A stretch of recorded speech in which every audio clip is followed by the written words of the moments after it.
میرے مولا مولا مولا میرے مولا مولا مولا۔ بسم اللہ الرحمن الرحیم۔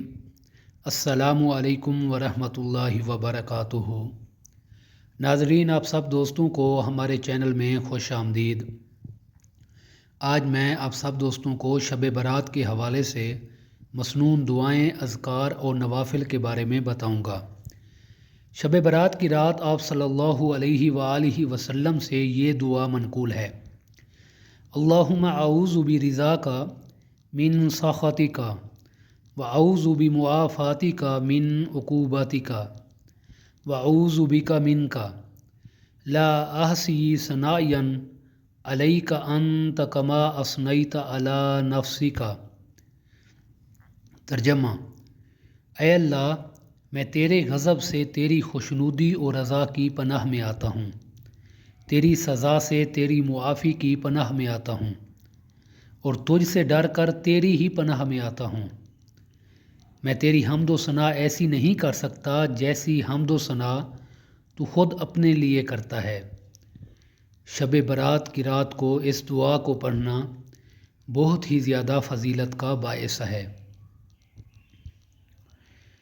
دوسری مسنون دعا جس کی آپ صلی اللہ علیہ وآلہ وسلم نے لیلۃ القدر میں پڑھنے کی تلقین کی ہے، وہ بھی اس رات پڑھنا مستحب ہے۔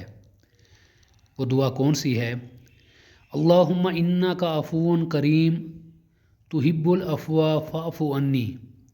اے اللہ، تو بہت معاف کرنے والا اور کرم فرمانے والا ہے، عفو درگزر کو پسند کرتا ہے، پس مجھے معاف فرما دے۔ بزرگان دین اور علماء کرام نے اس مبارک رات میں مختلف نوافل پڑھنے کی تعلیم فرمائی ہے۔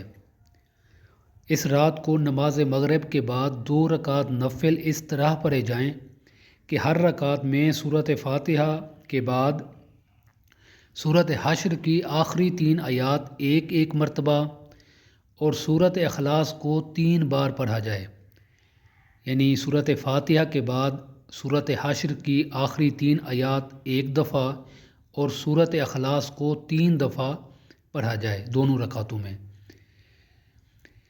اسی طرح 8 رکعت نوافل اس طرح پڑھیں کہ ان کی ہر رکعت میں سورہ فاتحہ کے بعد 10 مرتبہ سورہ اخلاص پڑھی جائے، اور اسی طرح ہے کہ 14 رکعت نوافل اس طرح پڑھے جائیں کہ ہر رکعت میں سورہ فاتحہ کے بعد آخری 4 کل والی صورتیں پڑھی جائیں، اور بعد السلام، آیت الکرسی اور سورۃ توبہ کی آخری 2 آیتیں، یعنی دعا ہے اللہ تبارک و 128 تعالی اور ہمیں یہ عمل 129 کرنے پڑھی کی جائیں۔ توفیق عطا فرمائے اور ہمیں اس رات کی برکات نصیب فرمائے اور ہمیں دنیا اور آخرت کی بھلائی عطا فرمائے۔ السلام علیکم ورحمۃ اللہ۔